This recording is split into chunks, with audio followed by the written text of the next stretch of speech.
시청자 여러분 안녕하십니까. 뉴스토마토 뉴스리듬을 시작하겠습니다. 유재수 전 부산부시장 비리 사건 감찰 무마 의혹을 수사 중 검찰이 청와대를 어제 전격 압수수색했습니다. 검찰은 총 6시간에 걸쳐 대통령 비서실로부터 조국 전 법무부 장관의 민정수석 시절 감찰 관련 서류를 임의 제출 형식으로 넘겨받았습니다. 청와대가 김기현 전 울산시장 비리 의혹을 청와대로 최초 제보한 사람은 외부인으로 추인진 전 민정수석실 소속 검찰 수사관과는 무관하다고 설명했습니다. 그러나 김 전 시장 측과 자유한국당은 제보자가 송병기 현 울산광역시 경제부시장인 것에 초점을 맞춰 전형적인 하명 수사라며 공격 수위를 높이고 있습니다. 한일 양국 기업들과 시민들로부터 위로금을 기부받아 일제 강제징용 피해자들에게 지급하고 재판상 화해를 간주하도록 하는 내용의 이른바 문희상안에 대한 비판 여론이 거세지고 있습니다. 어제는 전 세계 12개국 43개 단체들로부터 어불성성이라는 비판을 들었습니다. 국세청이 고액의 세금을 상습적으로 내지 않고 있는 6,800여 명의 명단을 공개했습니다. 돈이 없다고 버틴 한 체납자는 여행용 가방에 현금 5억 5천만 원을 소지하고 있다가 현장에서 진술당했습니다. 오늘도 저희 뉴스리듬팀은 시청자 여러분께서 꼭 아셔야 할 주요 뉴스를 선별해 준비했습니다. 먼저 실시간 뉴스 종합터미널 뉴스통에 이 시각 어떤 뉴스들이 올라와 있는지 보시겠습니다.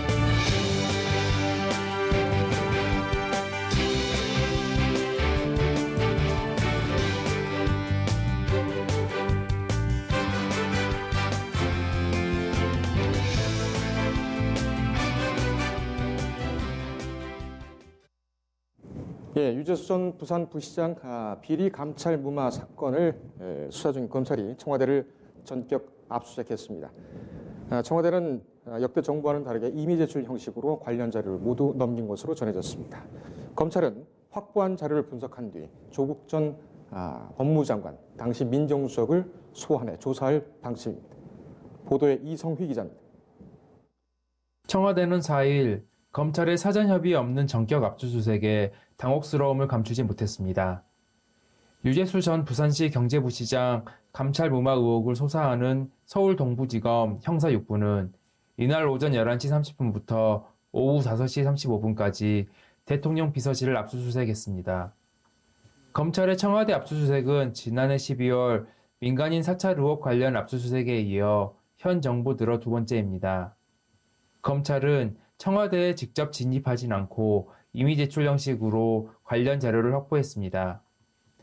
검찰은 이날 확보한 자료를 통해 유 전 부시장의 감찰 중단 과정에 불법적인 외압은 없었는지 들여다볼 것으로 보입니다.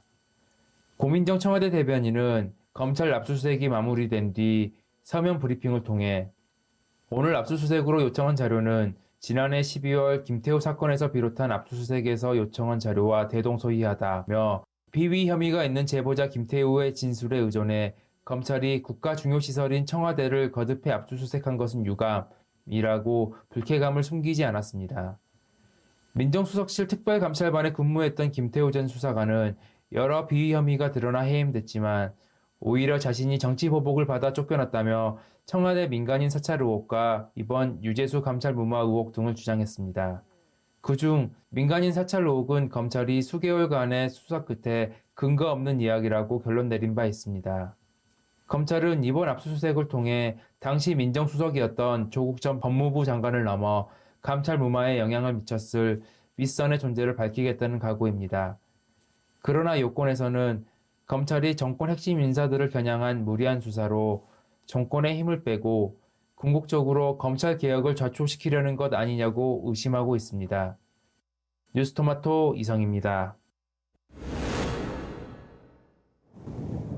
지금부터는 유재수 전 부산부시장 감찰 무마 의혹과 김기현 전 울산시장 비리 제보 사건 등 청와대와 검찰 간 얽힌 이슈들을 집중해서 풀어보겠습니다. 이 사건을 취재 중인 정치부 이성희 기자 나와 있습니다. 자, 이 기자, 우선 지금 들어온 속보부터 우선 전해드려야 할 텐데요. 결국 법무부 장관의 추미애 더불어민주당 의원이 발탁이 됐군요. 예. 원래는 국회의장 쪽의 뜻이 있고 또 국무총리 정도의 급이 아니겠느냐 뭐 이런 주위의 평도 있었습니다. 하지만 전격적으로 또 이렇게 정해져서 힘을 실어주게 됐군요.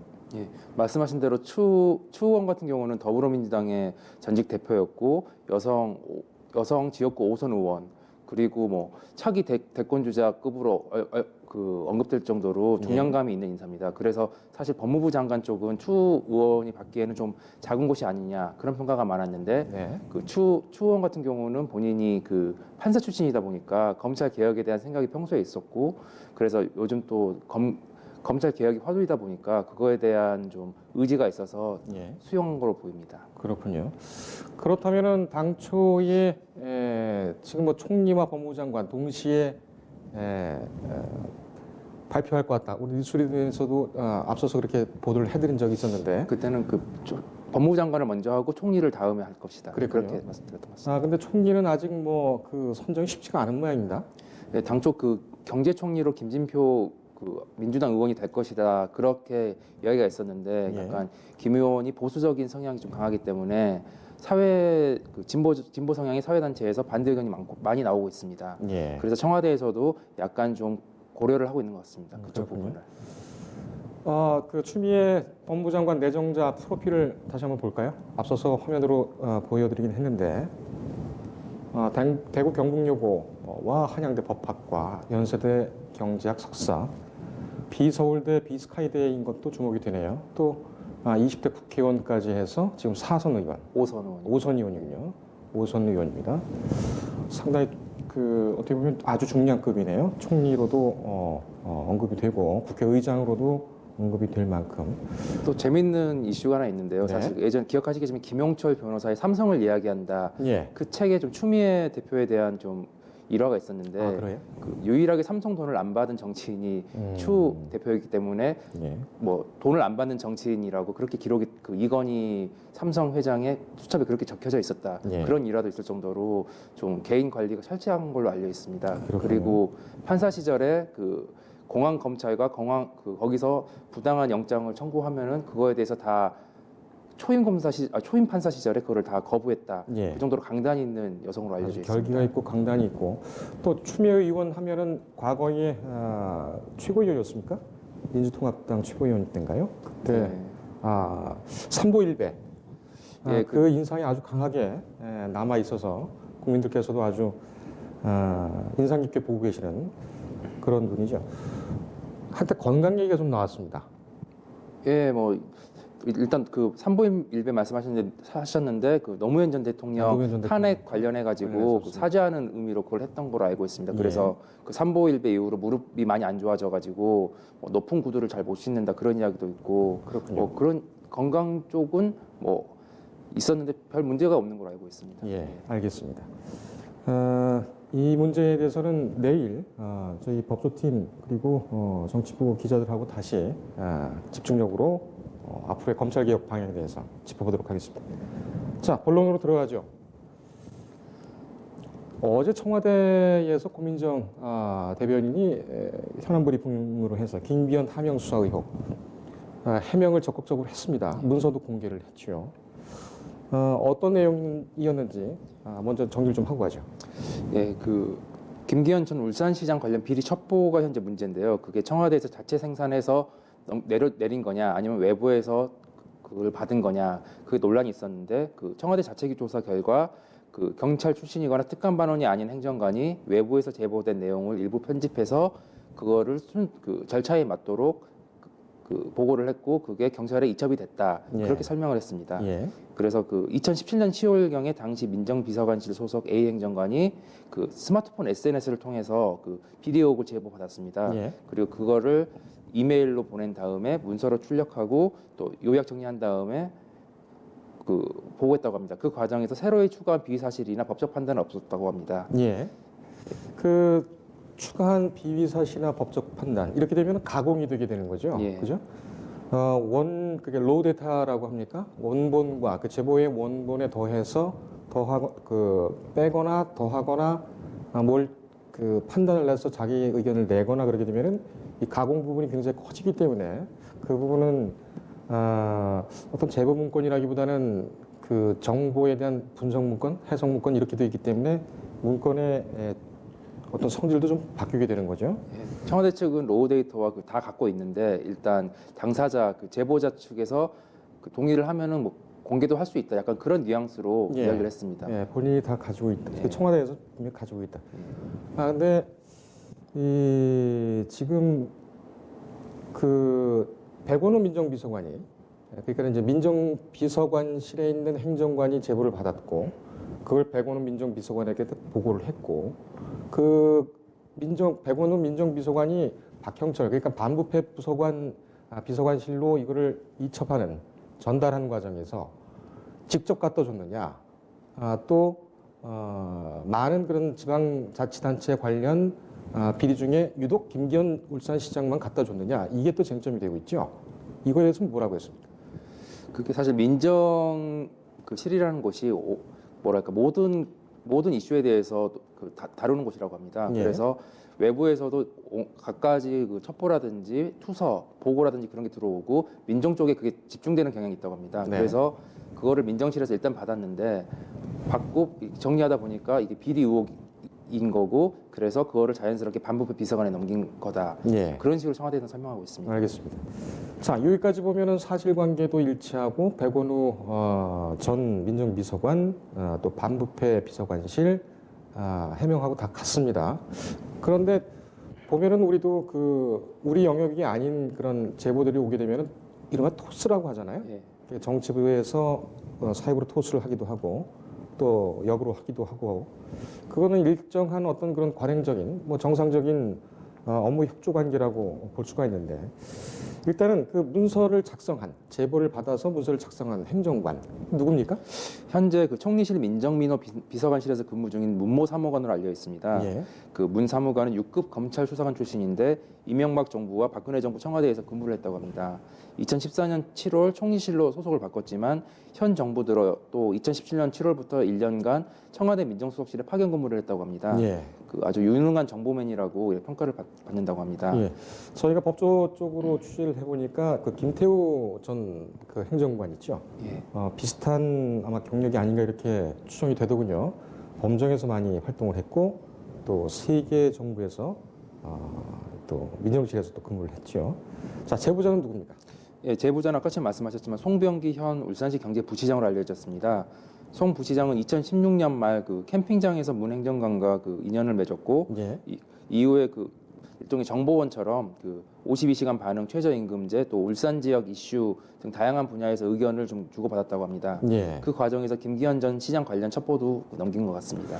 캠핑장이라면 어느 캠핑장인지 혹시 설명이 됐습니까? 이게 좀 뭔가 다른데요. 그 청와대에서는 캠핑장에서 만났다고 설명을 했고 그 송 부시장은 그 아는 그 사업가를 통해서 소개를 받았다 그렇게 말하는데 그 두 개를 종합하면 아마 사업가와 캠핑장에서 만난 거 아닌가 그렇게 생각이 되는데 지금 사실 거기까지는 아직 나오지 않고 있습니다. 저도 어제 청와대의 고민정 대변인의 설명을 들으면서 이 송병기 부시장은 계속 울산에서 있었던 분이란 말이죠. 예. 그렇다면은 지금 문모 그 수사관, 행정관 이분도 울산 출신입니까? 아니면 울산에서 근무한 적이 있었습니까? 울산 쪽도 그쪽도 근무한 것 같습니다. 일단 출신이 예. 그쪽 지역이어가지고 예. 그 김경수 경남지사와 고등학교 동창이라고 그렇게 들었습니다. 그러면은 지역적인 어떤 연고도 있을 수가 있겠네요. 예. 그렇다 보면은 캠핑장에서 만났다는 게 꼭 이상한 것만으로 단정할 수는 또 없네요. 원래 정보 취급하시는 분들이라든지 고위 공직자들은 그런 식으로 정보를 서로 공유하는 사람들을 항상 찾고 있습니다. 예. 그래서 기업가라든지 고위 공무원 또 사정기관 관계자 그런 식으로 서로 인연을 맺어가지고 정보를 주고받는 거는 사실 그렇게까지 특이한 사항은 아닙니다. 알겠습니다. 송병기 울산 부시장 같은 경우에는 현직 송초로 울산시장의 최측근으로 분류가 되는 사람입니다. 그러면 이거 하명 수사로 볼 수 있는 거 아닙니까? 이게 좀 묘한 부분이 있는데요. 송 부시장의 이력을 좀 자세히 살펴볼 필요가 있어 보입니다. 송 부시장은 경북 안동 출신의 교통물류 그 분야 전문가입니다. 특히 자유한국당 소속인 박맹우 전 울산시장 그 시절에 공직길에 들어서서 또 김기현 전 시장 밑에서 교통건설국장 등을 역임했습니다. 그리고 송철호 현 시장과는 2017년 10월 그 선거 캠프에 합류하면서 인연을 맺었다고 합니다. 송 부시장은 캠프 내 그 싱크탱크 역할, 공직자고 또 그쪽 분야 전문가다 보니까 그 능력을 인정받았다고 합니다. 예. 그래서 어떻게 생각하면은 그 출신은 한국당 쪽에서 더 가까운 분이고 민주당과는 이제 2017년 이후에 좀 친해진 그쪽으로 간 그런 거겠죠. 예, 박맹우, 김기현, 지금 뭐 자유한국당이면 과거 새누리당, 그 전에 한나라당 이 전신이었기 때문에 어떻게 보면은 더불어민주당보다는 그 자유한국당 쪽, 새누리, 한나라당 이쪽 인사로 분류되는 것이 어떻게 보면 또 자연스럽겠군요. 오랫동안 또 같이 휘하에서 같이 있었던 수장들이 또 새누리당이나 이쪽 분들이었고요. 그럼 문제의 첩보 이거는 어떤 내용이었다고 합니까? 네, 문제 첩보는 그 6-7건의 김기현 전 시장 그 측근 비리 의혹에 좀 있었다고 합니다. 예. 특히 그 김 전 시장 동생의 아파트 사업 개입 의혹, 또 비서실장의 특정 레미콘 업체 특혜 의혹 등입니다. 사실 이들 의혹들은 그 처음 나온 게 아니라 박근혜 정부 시절 때부터 계속 이야기가 있었고 그 피해자들이 계속 투서를 했었는데 그 수사에 진척이 없었지만 이 문재인 정부 들어서 이게 진척이 됐다고 합니다. 예. 특히 주목할 부분이 송 시장이 2017년 10월에 이거를 투서를 했고 또 김 전 시장 밑에서 교통건설국장을 역임했다는 겁니다. 예. 그 아시다시피 교통건설국장이면은 그 울산시 건설 관련 뭐 사정이라든지 소문 같은 거를 잘 알 수 있는 입장이죠. 그렇죠. 사실 그런 첩보 그래서 송 전 시장 송 부시장의 첩보가 그 사건 그 수사 진전에 좀 영향을 미친 거 아니냐 좀 그런 관측이 나옵니다. 그 송철호 시장은 어떻게 이 송병기 부시장과 만났고 어떻게 영입을 하게 됐을까요? 그 오전에 약간 보도가 나왔는데요. 송 시장도 송 부시장이 그 첩보를 한 건 몰랐다. 그리고 전문가다 보니까 테크노크라트가 필요하지 않았겠습니까? 예. 그 출마를 하다 보면은 좀 그 정책 전문가가 필요하고 아마 그 과정에서 영입이 된 거 아닌가 예. 그렇게 판단됩니다. 예, 알겠습니다. 청와대가 그 최근 이제 숨진 검찰 수사관 울산에 내려간 이유를 설명을 했죠. 예. 이때 울산을 내려간 것이 김기현 전 시장에 대한 경찰 수사 그 관련이 있지 않겠느냐. 계속 김기현 전 시장 측과 자유한국당 측에서는 이렇게 몰아세워 붙였습니다. 근데 어제 문건을 공개하면서 이 내용을 확 풀어버렸죠. 어떤 내용이었습니까? 네, 청와대가 어제 공개한 거는 지난해 1월 18일 작성된 국정 2년차 증후군 실태 점검 및 개선 방안 보고라는 제목의 서류였습니다. 예. 해당 문서에는 그 검경 갈등이라든지 청와대와 그 뭐랄까 그 휴야 기간에 그 약간 소통이 안 되는 문제라든지 그런 것들이 들어가 있었고 예. 그 내용 중에는 고래고기 갈등으로 인한 검경 갈등 내용도 있었습니다. 예. 그래서- 무슨 저 정부 취임 2년 증후군 이런 제목이더군요. 예. 증후군이라는 이름이 좀 특색이 있어서 기억을 하고 있는데 계속해 주시죠. 그래서 그 청와대 입장은 이제 2명의 특감 반원이 내려와 가지고 검경관 고래고기 환부 갈등 관련 조사를 했다. 한 명은 그 두 사람이 지인들을 찾아가지고 한 명은 경찰청, 한 명은 검찰청을 찾아가지고 내부 분위기는 어떠냐, 왜 이런 일이 벌어졌냐, 앞으로 어떻게 풀면 좋겠냐 그런 내용을 좀 취재를 한 다음에 올라와서 그걸 보고했다는 그런 입장입니다. 예. 알겠습니다. 그 어제 청와대에서 고민정 대변인이 공개했던 그 문건, 이 문건은 잠시 후에 김현의 현금 정치에서 추가로 공개를 하면서 저희가 얘기를 이어나가도록 그렇게 하겠습니다. 지금 어제 현장에서 있었고 백브리핑도 들었을 텐데 일단 청와대가 어제 한 그 얘기의 해명의 어떤 그 핵심은 지금 사망한 전 검찰 수사관, 그러니까 전 민정행정관이겠죠. 그분과 그 고인과 김기현 전 울산시장에 대한 비리 제보 의혹, 이거는 관계가 없다. 이거 아니겠습니까? 예. 현장에서는 현장 기자로서 이 의혹에 대해서는 좀 의문이 풀리던가요? 사실 그 청와대가 그 수사기관은 아니지 않겠습니까? 수사기관은 아니고 내부적으로 그 자신이 있으니까 이렇게 내부 문건을 좀 공개를 하고 그리고 뭐 제보자가 누구다 대체 힌트를 주고 네. 그런 식으로 하는 걸 보면은 청와대가 좀 자신이 있는 거 아닌가 좀 그렇게 판단이 되는 부분은 있습니다. 알겠습니다. 더 자세한 얘기, 또 여기서 못다한 얘기는 잠시 후에 현금 정치에서 또 이어가도록 하겠습니다. 오늘 고생했습니다.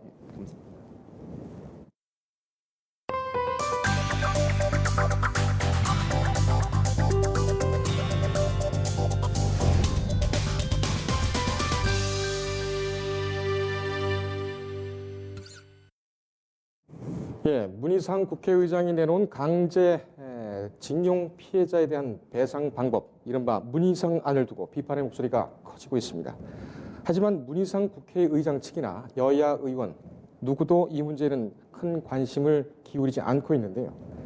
어떤 문제가 있는지 종합적으로 지금부터 분석을 해드리도록 하겠습니다. 우선 저희 조현정 기자가 준비한 리포트 먼저 보시겠습니다. 문희상 국회의장이 강제징용 피해자 배상 문제 해법으로 제안한 1+1+α 법안 지원 대상이 논란이 되고 있는 가운데 위안부 피해자를 대상에서 제외하는 방안을 검토 중인 것으로 알려졌습니다. 문 의장은 당초 위자료 위로금 지급 대상에 위안부 피해자까지 포함하는 포괄 입법 형태를 구상했지만 최근 위안부 피해자를 빼고 강제징용 피해자에 한정하는 쪽으로 방향을 선회한 것으로 전해졌습니다. 위안부 피해자 관련 단체들이 위자료 지급 대상에 위안부 피해자를 포함하는 것에 대해 사과하지 않는 일본 정부에 면죄부를 준다며 반대 의사를 밝혔기 때문입니다. 아울러 법안에는 위자료 위로금 지급 비용을 별도로 적시하지 않기로 했습니다. 얼마나 모금이 이뤄질지 예측할 수 없기 때문입니다. 문 의장은 여야 의원들, 피해자 및 전문가 등을 만나 의견을 두루 수렴한 뒤 이들의 의견을 최대한 반영, 최종 검토를 거쳐 특별법을 이르면 다음 주께 발의할 방침입니다. 일제 강제동원 피해자 배상 문제의 해법을 담은 법안을 연내 발의하기로 하면서 첨예한 한일 갈등 국면이 돌파구가 될지 관심이 모아지고 있습니다. 뉴스토마토 조현정입니다. 예, 지금부터는 이 문제를 전문가와 함께 더 깊이 들어가서 분석을 해드리겠습니다. 일제 피해자 인권특별위원회 위원장인 최봉태 변호사 전화로 연결돼 있습니다. 변호사님 안녕하십니까? 예, 안녕하십니까? 네, 오래 기다리게 해드려서 죄송합니다. 예, 괜찮습니다. 네. 예, 우선 그 문희상안 나온 얘기가 나온 지는 상당히 됐습니다만 아이디어 차원이었고 지금까지는 조명을 받지 못하고 있었습니다. 문희상안이라는 것이 어떤 내용입니까? 그러니까 이게 가장 최근의 언론 보도에 의하면은 이게 이제 재판을 지금 하였거나 지금 하고 있거나 할 예정인 한 1,500명에 대해 가지고 양국 기업들과 시민들로부터 이 기부금을 받아서 이를 지급하면은 재판사가 화해를 한 것으로 간주한다는 내용으로 그래 알려지가 있습니다. 배상금을 받아야 되는데 기부금을 준다. 이 내용이 좀 처음부터 걸리긴 하는군요.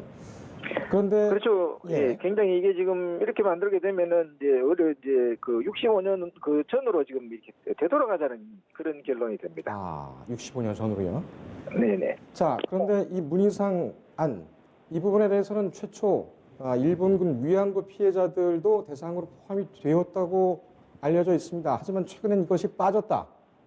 이런 해석도 나오고 있습니다. 이거 왜일까요? 그렇죠. 이렇게 지금 그 피해자들은 오랜 투쟁을 통해 가지고 어려운 상황에서 여러 가지 이제 징계를 많이 이루어내고 있지 않습니까? 위안부 피해자들 같은 경우에도 2015년도 일본 정부가 형식지만은 이게 뭐 사과의 뜻을 포함하는 그런 국고에 수출된 돈도 있을 정도로 받았을 정도로 이렇게 지금 우리 피해자들 노력에 의해 가지고 조금 인권 문제를 갖다가 조금씩 알려내고 싸우고 징계를 이루고 있는데. 지금 이게 지금 이렇게 만들어지게 되면은 기부금 대상으로 만들어져 버리니까 위안자들 피해자 입장에서는 그러니까 당연히 반대를 하죠. 명백한 그 이유가 있군요. 그렇다면 직접적인 피해자나 유족들, 저희가 시간이 없다고 지금 안타까워하고 있는 부분이 너무 오래된 사건이고 피해자들이 상당히 좀 연로한 상황입니다. 그래서 더 이 문제가 집중적으로 다뤄줘야 되는데. 피해자나 유족들, 그 분들의 주장과 문희상안 이 결정적인 차이는 뭘까요? 근본적인 차이는요. 지금 피해자들의 주장은 이게 양국 사법부 판단을 존중한 정의로운 해결을 원하는 것이고요. 포괄적이고 좀 신속하게 해결해 달라는 이런 것이 피해자들의 주장이거든요. 그런데 지금 나오고 있는 이 안을 보게 되면은 이게 정반대로 이렇게 지금 흘러가고 있습니다. 우리 대법원 판결의 취지를 왜곡하고 또 일본 사법부 판단에도 미치지 못하는 그런 내용이거든요. 거기다가 군인 군속 등 다른 피해자들을 제외한 것이기 때문에 이 안은 이 강제 집행을 저지하기 위한 의도밖에 노골적으로 드러나는 게 아니겠나 이렇게 지금 보고 있습니다. 예. 이게 실현 가능성에 대해서는 뭐 여러 가지 전망이 있습니다만 최악의 상황을 가정을 해서 좀 여쭤보겠습니다. 이 안이 효력을 갖게 된다면 현재 우리 사법 대법원의 강제징용 배상 판결의 효력 이거는 어떻게 되는 겁니까? 뭐 이미 확정된 판결의 효력에는 뭐 직접 영향을 미치는 것은 없는데 이게 가해 기업에 대한 법적 정의를 선언한 우리 대법원의 판결의 취지가 현실적으로 왜곡될 위험성이 큰 것으로 보입니다. 이게 배상금이 아닌 기부금으로 이제 강제 집행을 막겠다는 의도가 이게 보이기 때문에 그렇거든요. 그러면은 이 지금 안의 효력이 국내 다른 유사 사건, 이 재판이라든지 그 판결의 효력에도 영향을 미칠까요? 뭐 직접적으로 이렇게 소송에 미칠 것 같지는 않는데 피해자들 간에 분열이 조장될 위험성이 있는 것으로 보입니다. 예. 그 지금 우리와 같은 강제징용 피해자가 있는 외국에서는 비슷한 예가 있겠지요. 2차 대전과 또 독일 이런 문제가 있는데 외국에서는 지금 어떻게 이 안을 풀고 있습니까? 뭐 독일과 같은 경우에는 이제 과거 기업 책임 미래 재단이라는 것을 만들어 가지고 이 가해국인 독일 정부와 이제 독일 기업들이 이제 기금을 조성해 가지고 피해자들 구제한 사례는 있죠. 예. 그러니까는 독일 같은 경우에는 이 재단을 만들었다고 하더라도 그러니까 가해 국가인 독일의 반성과 그 이후 세대들에 대한 어떤 그런 책임 이런 것은 인정을 하고 있다는 말씀이시군요. 그러니까 이 독일 정부나 기업들이 이제 참여를 해가지고 이게 한 거기 때문에 지금 우리 문희상 의장님이 지금 생각하고 있는 것이 제대로 관철되려 그러면은 일본 정부라든지 일본 기업들이 예. 반드시 들어와서 그렇게 지금 피해자를 구제하는 주체가 돼야 됩니다. 예, 알겠습니다. 변호사님께서는 상당히 오랜 기간 동안, 그러니까 전 변호사 법조인 그 법조 기간 동안 지금 일제 강점 치하 또 위안부 사건에 대해서 오랫동안 그 다루고 계시는 법률 문제 전문가십니다. 혹시 문희상 의장 측에서 국회의장 측에서 이 안과 관련해서 혹시 대표적으로 의견 조회를 받으시거나 아니면은 어떤 의견서를 제출하시거나 이런 기회가 있으셨습니까? 어떤 정해진 안에 대해서 설명을 들은 바는 없고요. 그래서 그에 대해 가지고 뭐 의견 조회라든지 이런 것을 제출한 것은 없습니다. 단지 이제 와시다 대학 강연에서 이제 언급된 아이디어를 듣고 이게 지금 양국 사법부 판단을 존중한 이 포괄적 해법을 만들어셔야 된다고 이렇게 일관되게 주장을 하고 있는 상황입니다. 예, 알겠습니다. 그렇다면은 이 안이 왜 나왔는가? 이 부분이 궁금해집니다. 문희상 안의 제안 배경 뭐라고 보십니까? 아마 이 강제집행이 이제 현안이 되자 이를 해결해서 뭐 경색된 한일 관계를 풀어보자는 것이 아마 그 배경이 아니겠는가 이렇게 추측은 지금 갑니다. 예, 그 말씀 때문에 아까 이 안이 통과되게 되면 65년 전으로 돌아간다 이 말씀을 하시게 됐군요. 이것에 대해서는 지금 뭐 국내뿐만 아니라 일본, 미국, 캐나다 등 12개국 43개 단체에서 아주 강도 높은 비판 성명을 어제 냈습니다. 예, 그렇죠. 지금 일제 피해자들이 오랜 기간 동안에 쌓아서 여러 가지 부분에서 많은 성과를 얻어내고 있거든요. 근데 이런 성과들을 갖다가 이렇게 무위로 돌릴 그런 위험성이 있기 때문에 이런 반대 성명을 내는 것은 너무나 당연한 일입니다. 예, 뭐 계속 지금 확인을 계속 반복해서 하고 있는데 그렇다면 변호사님께서 보시는 이 문희상 안의 가장 큰 문제점은 뭐라고 보십니까? 이게 양국 사법부 판단을 존중을 해야 되거든요. 지금 한국의 사법부 판단도 났기 때문에 이 판단을 존중하지 않으면 안 됩니다.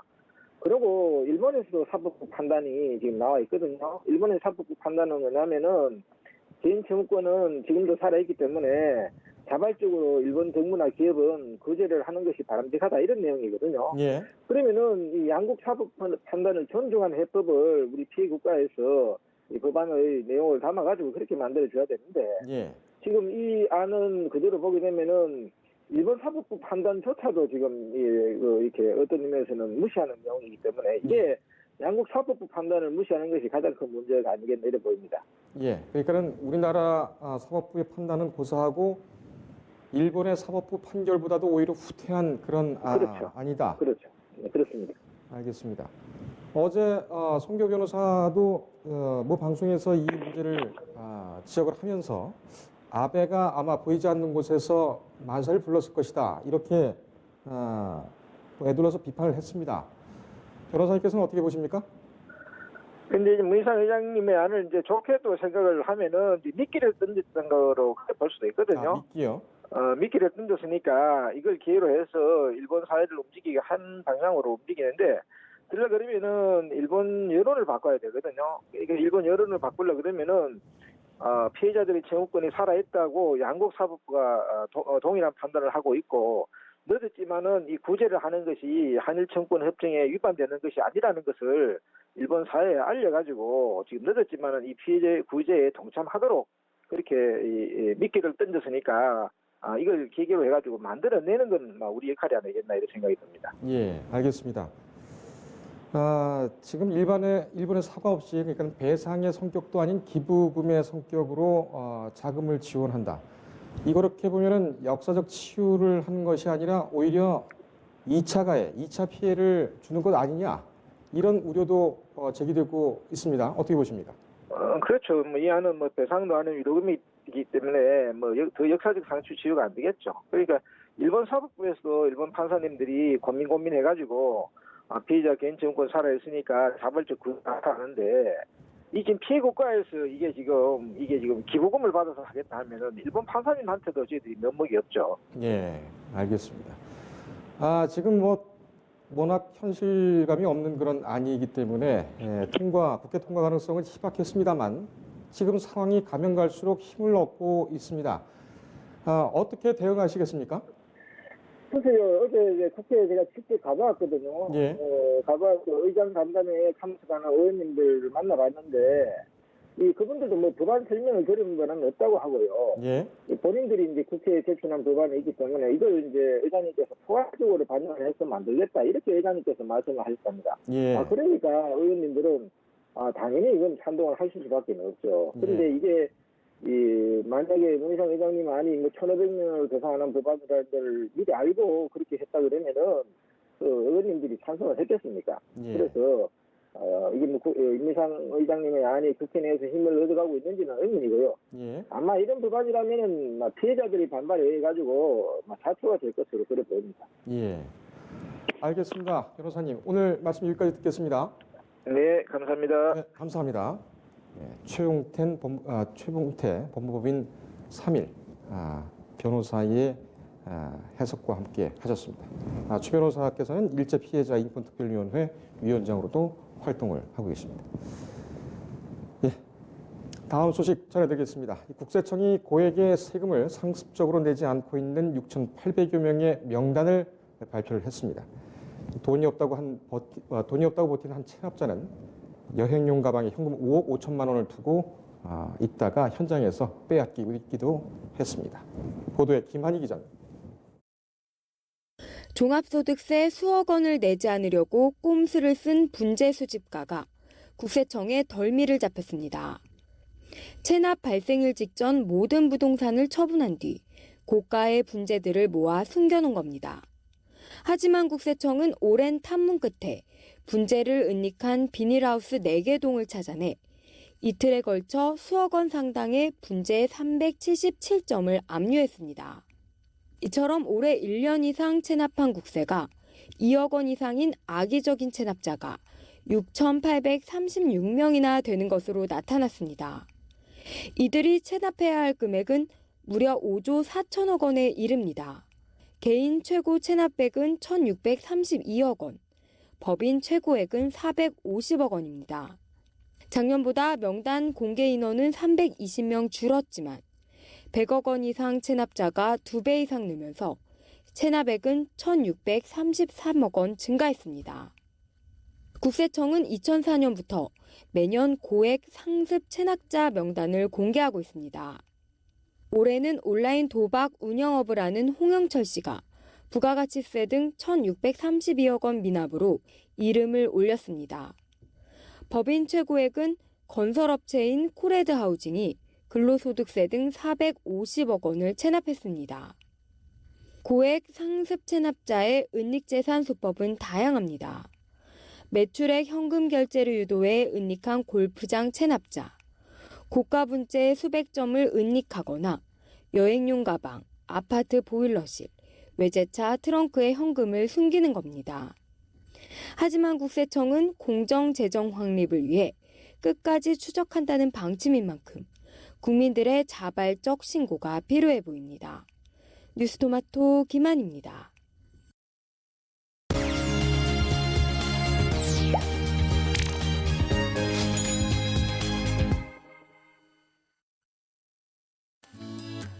재테크 트렌드 김보선입니다. 12월은 재테크 하는 데 있어서도 참 분주한 달입니다. 특히 금융상품에 투자하면서 누릴 수 있는 세제 혜택은 1년간 그 한도가 정해져 있는 경우가 대부분이어서 시작한 만큼 마무리도 참 중요합니다. 이달이 가기 전에 체크해야 할 재테크 이슈들 함께 점검하시죠. 네, 조금만 신경 쓰면 절세 달인이라는 제목의 뉴스토마토 기사 좀 보도록 하겠습니다. 가장 먼저는요, 곧 있을 연말정산에서 혜택을 볼 수 있는 소득공제와 세액공제 상품의 납입 한도를 채우는 일입니다. 표 잠시 좀 보실까요? 가장 먼저 청약저축입니다. 연간 240만 원의 한도로 납입액의 40%까지 소득공제를 받을 수 있는 대표적인 상품입니다. 소득공제액은요, 소득별 과세표준이라는 게 있는데 이것에 따라서 좀 달라집니다. 예를 들어서 연간 급여액이 4,600만 원인 근로자 A씨 같은 경우는 과세표준 16.5%가 적용이 되는데요. 이 A라는 근로자가 연간 청약저축에 240만 원을 모두 납입했다면 이것의 40%인 96만 원이 바로 소득공제 대상 금액이 될 것이고요. 96만 원에 이 A씨의 과세표준인 16.5%를 곱한 15만 8,400원을 환급받게 되는 것입니다. 다음으로는 연금저축계좌와 IRP를 좀 볼 수가 있을 것 같습니다. 연금저축과 개인형 퇴직연금, IRP는 세액공제의 대표 주자라고 할 수가 있겠죠. 연금저축계좌, 그러니까 펀드라든지 보험 같은 경우는 연간 400만 원까지, 여기에다가 IRP까지 합산으로는 300만 원을 더해서 총 700만 원까지 세액공제 혜택을 볼 수가 있습니다. 이렇게 되면은 세액공제율에 따라서 최대 115만 5천 원을 환급받을 수 있습니다. 세제 혜택이 있는 금융상품들 좀 살펴봤고요. 이번에는 주식 투자자분들을 위한 얘기 좀 해보도록 하겠습니다. 12월에는 주식의 변동성이 높아질 수 있다는 점에 주의하자는 건데요. 국내 주식 같은 경우에는 매매한 뒤에 양도 차익이 있다고 해서 양도세를 내지는 않습니다. 하지만 예외적으로 대주주 요건에 해당하는 개인이 있다면 양도 차익의 27.5%를 양도소득세로 내야 하는 건데요. 대주주 요건 좀 보도록 하겠습니다. 현재 코스피 같은 경우는 한 종목의 지분율 1% 또는 시가총액 15억 원 이상을 보유하고 있거나 코스닥 시장에서 지분율 2% 또는 시가총액 15억 원 이상을 보유하고 있는 경우 대주주로 지정이 되게 됩니다. 이렇기 때문에 개인 투자자이면서도 대주주인 분들이 2012년 이후 12월마다 매년 코스피와 코스닥 시장에서 순매도를 보였다는 것이죠. KB증권 김영환 연구원의 분석을 보면요. 12월에 개인 매도는 12월 8에서 12일경, 그리고 코스닥은 12월 매도가 1월에 다시 한번 매수로 이어지는 재매수의 흐름으로 이어지는 경향이 강하다는 점 강조를 하고 있습니다. 자, 이 때문에 12월에 주가가 하락하는 시기에는 또 이 시기를 피했다가 다시 한번 주가가 좀 조정받은 뒤에 재매수하는 전략을 써도 좋겠다. 이런 조언의 목소리 함께 좀 살펴보셨습니다. 자, 해외 주식 투자하시는 분들은 좀 어떨까요? 올해 수익 얼마나 보셨습니까? 혹시 연간 250만 원을 넘겼다면 종목 점검을 한번 해보는 것도 좋을 것 같습니다. 앞서 살펴본 것처럼 국내 주식은 대주주가 아니면 양도세를 내지 않는데요. 해외 주식은 좀 다릅니다. 투자해서 1년간 차익이 250만 원까지는 기본 공제가 되지만 이를 넘기게 되면 22%의 양도세를 내게 되는데요. 대주주가 아니어도 이렇게 내게 되는 것입니다. 만약 1,000만 원의 이익이 났다면 250만 원을 뺀 750만 원에 22%를 곱한 165만 원이라는 적지 않은 돈을 양도소득세로 내야 하는 것입니다. 이 때문에 전문가들의 좀 조언을 보시면요. 해외 주식을 팔아서 얻은 이익금이 좀 클 때는 현재 평가 손실을 보고 있는 종목을 좀 팔아서 전체 순이익금의 그 비중은 좀 줄이는 것이 세금을 아낄 수 있는 방법이다. 이렇게 얘기를 하고 있습니다. 평가 손실 종목은 팔아서 손실 금액을 확정한 뒤에 다시 되사면 된다는 것인데요. 그래서 주식을 팔고 사는 과정에서 매매 수수료는 발생하겠지만 양도세율이 22%라는 점을 생각하면 순이익금을 잠시 좀 줄이는데 활용하는 것이 합리적인 선택이라는 점 함께 좀 체크해 보시면 좋을 것 같습니다. 12월에 잘 마무리해 봐야 될 재테크 이슈들 함께 점검해 봤습니다. 재테크 트렌드 김보선입니다.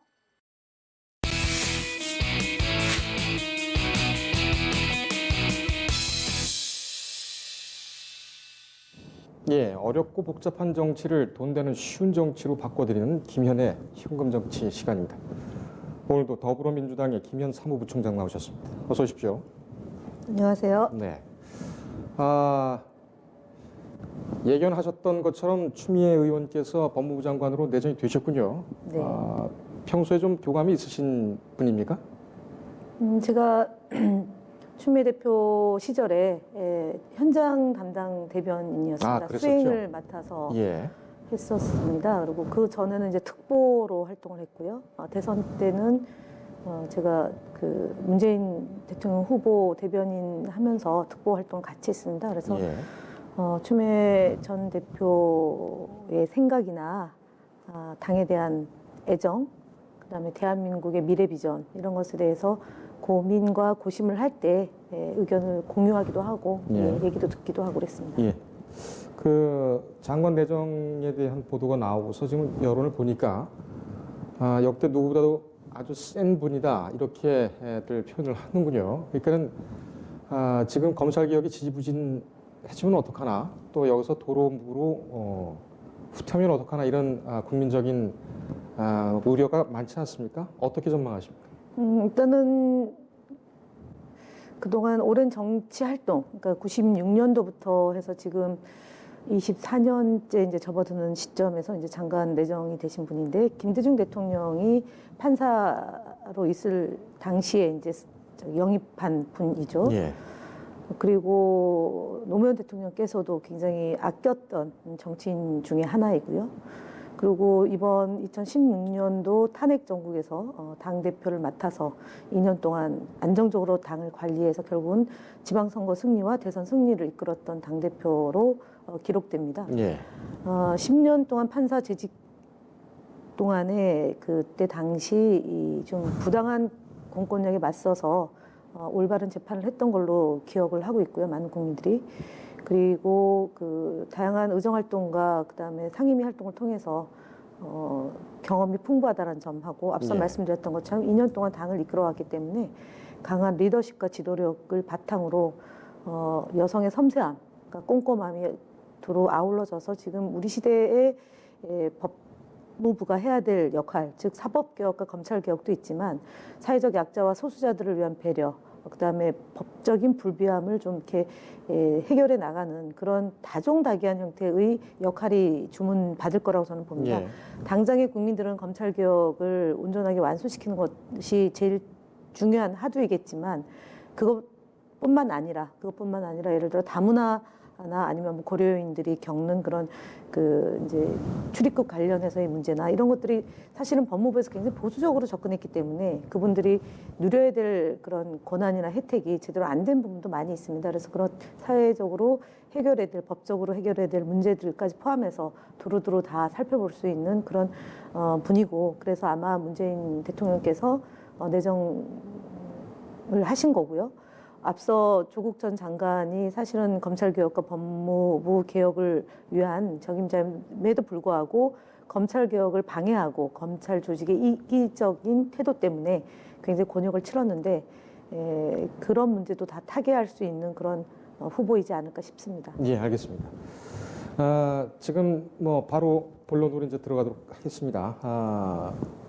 어제 청와대의 고민정 대변인이 얘기한 내용, 이 부분에 대해서는 글쎄요, 아까도 우리 그 취재 기자하고 얘기를 하면서 얘기되는데 본말이 좀 전도된 것처럼 보도들이 좀 나오고 있어서 바로잡을 좀 필요가 있을 것 같습니다. 그러니까는 어제 그 고민정 대변인이 설명한 것은 돌아가신 서울동부지검의 검찰 수사관 A씨와 이 김기현 전 울산시장에 대한 비리 제보는 전혀 관계가 없다, 무관하다.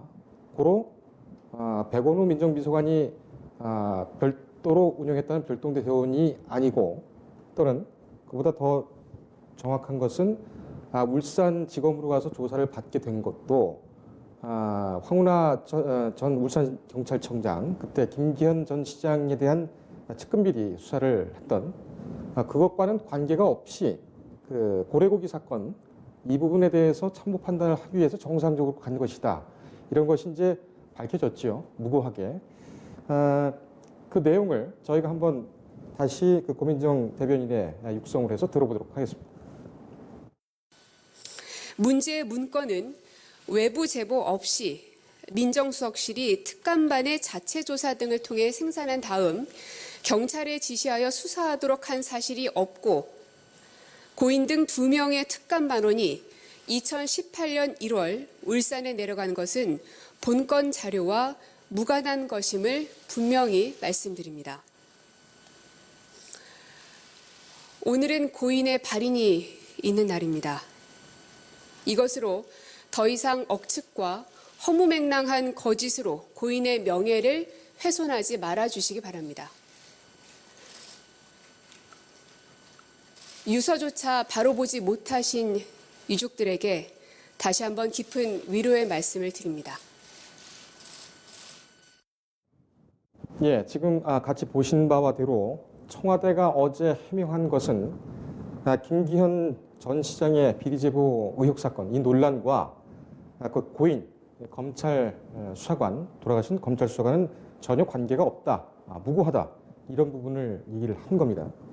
이렇게 되면 지금 김 전 시장 사건과 관련해서 검찰이 이 검찰 행정관, 이 돌아가신 이분을 불러서 알아보려던 것은 과연 무엇이겠느냐, 뭐 여러 얘기가 나오고 있습니다. 외압설도 있고요. 부총장님께서는 어떻게 보십니까? 일단은 이 그 수사관이 오랫동안 이제 그 수사를 해왔던 분이고, 그다음에 이 우리 문재인 정부에서만 청와대 근무한 게 아닌 분이잖아요. 예. 이전 정부에서도 근무를 했던 거고, 한편으로는 윤석열 총장 밑에서 수사관을 한 10년 전에 했다는 거죠. 그러면 누구보다도 윤석열 총장의 수사의 기법이나 방식을 잘 아는 거다라고 봐야겠죠. 예.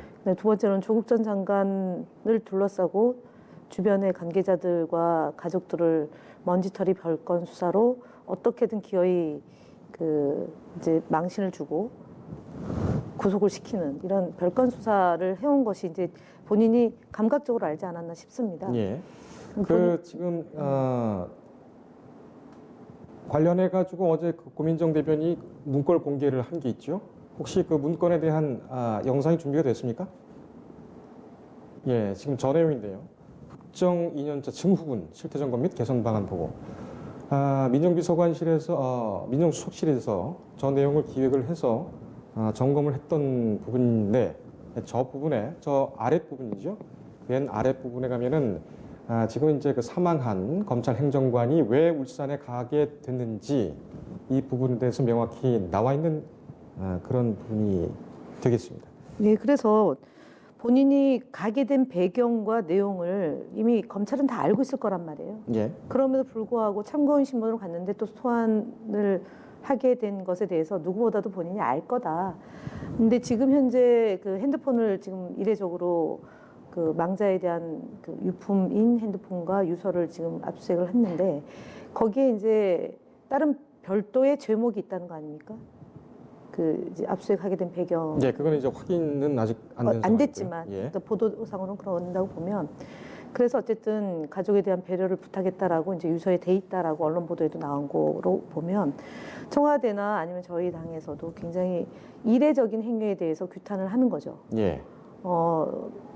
지금 선진화법으로 고발되어 있는 자유한국당 국회의원들에 대해서는 봐주고, 그렇지 않은 사건에 대해서는 거의 뭐 그 국정농단 사건에 즈음하는 형태로 지금 검찰이 이 수사를 하고 있는데 해도 너무한 것 아니냐라는 여론이 굉장히 높습니다. 예. 그래서 지금 윤석열 검찰총장이 어느 정도까지 보고를 받는지는 봐야겠지만 네. 저희 당에서는 지금 현재 진행되고 있는 상황에 대해서 강도 높게 비판을 함과 아울러 특별위원회를 구성해서 검찰총장 면담도 지금 추진하고 있습니다. 알겠습니다. 이상민 의원 지금 그 정치검찰 그 수사 정지입니까? 그 TF를 맡고 계시죠? TF까지 해서 지금 조직적으로 하고 계신데 문제는 뭐 또 이런 것 같습니다. 어제 그 제보자에 대해서 물론 이제 누구냐 뭐 이런 얘기가 많이 있었습니다만은 이것에 대해서는 어제 그 고민정 대변인의 그 브리핑이 끝나고 그 이 사안을 잘 아는 이제 핵심 관계자가 백브리핑을 했더군요. 거기 보면 이제 제보자 얘기가 자세히 나오는데 어제 백브리핑에 있었던 그 청와대 핵심 관계자의 멘트를 한번 보겠습니다. 예, 고민정 대변인이 브리핑을 한 후에 나온 건데 이 제보자의 문제, 실무 문제는 파악해서 다 알고 있다. 이런 부분을 얘기를 하고 있고 본인의 동의라든지 허락 없이 공개하는 것은 적절치 않다. 이건 뭐 아주 지극히 상식적인 그런 입장인 것 같습니다. 그리고 이 뒤가 중요합니다. 그것은 뭐 제보자는 여러분들께서 파악하시면 언젠가 분명 알게 될 리가 이렇게 돼 있고요. 그러니까는 저희가 뭐 지금 이 사건이 처음 나왔을 때부터 이 제보자가 누굴 것인가에 대해서는 끊임없이 저희가 추적을 했고 쫓아왔었죠. 그리고 이미 정계에서는 누구라는 것이 이미 또 이름이 나왔었던 그런 상황인 거고요. 그런데 어제 그 브리핑이 오히려 제보자를 숨겼다. 이렇게 공격을 당하고 있습니다. 이거 어떻게 보십니까? 지금 보면 이제 예전에 정윤회 문건 파동을 놓고 보면 정윤회 사건이 뭔지에 대해서 수사를 하는 게 아니라 당시 검찰이 그 문건이 유출 경로와 그다음에 보도한 언론사를 대상으로 수사를 했던 걸로 기억을 합니다. 예. 지금 가장 중요한 건 김기현 전 울산시장의 주변과 가족에 비리가 있느냐 없느냐의 문제이지 않습니까? 그다음에 하명 수사를 했느냐 아니냐의 문제가 초점이 돼야 된다고 저는 봅니다. 네. 그런데 김기현 당시 시장에 대해서는 사실은 전혀 수사가 이루어지지 않았습니다. 그리고 수사 종결이 됐습니다. 무혐의로. 검찰이 무혐의죠. 예, 그다음에 비서실장이 비위건 때문에 압수수색을 했던 거 아닙니까? 그러면 3월 달에 압수수색을 했습니다. 지방선거를 앞두고 보면 어느 시점까지 조사를 해야 되고 말아야 되느냐의 문제인데요. 저희가 놓고 보면 김경수 도지사 후보에 대해서 드루킹 사건 터졌을 때 어마어마하게 수사를 넓혀서 조사를 했고 특검까지 가게 된 거잖아요. 그럼에도 불구하고 지방선거는 치러진 거고요. 네. 지난 지방선거는 이 그 김기현 전 시장을 겨냥해서 이뤄진 선거는 절대 아닙니다.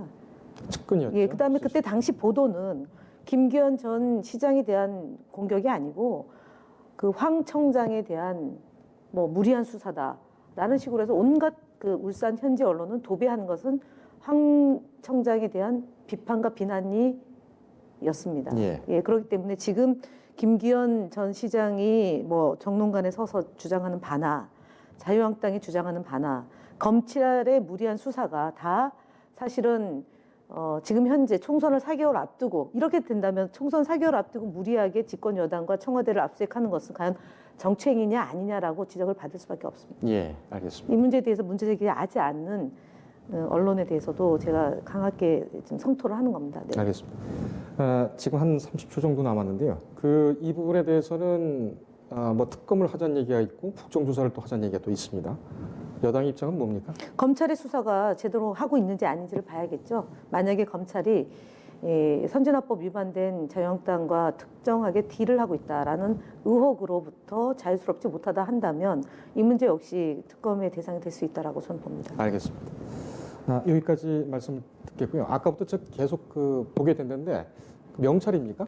네, 명찰입니다. 예, 뭐라고 써 있습니까? 희망안산 김현입니다. 예. 그 파란색이 참 잘 어울리시는 네. 걸 제가 잘 알고 있었는데 잘 몰라보시나 보죠? 아니요, 알아보시는데 한 번이라도 더 강조하기 위해서 예. 브로치 같지 않습니까? 네. 써 있는 그 문구가 뭐라고 하셨죠? 희망안산. 희망안산. 네. 예, 알겠습니다. 여기까지 듣겠습니다. 고맙습니다. 네, 감사합니다. 예, 오늘 뉴스 리듬 여기까지 준비했습니다. 시청해주신 여러분 고맙습니다.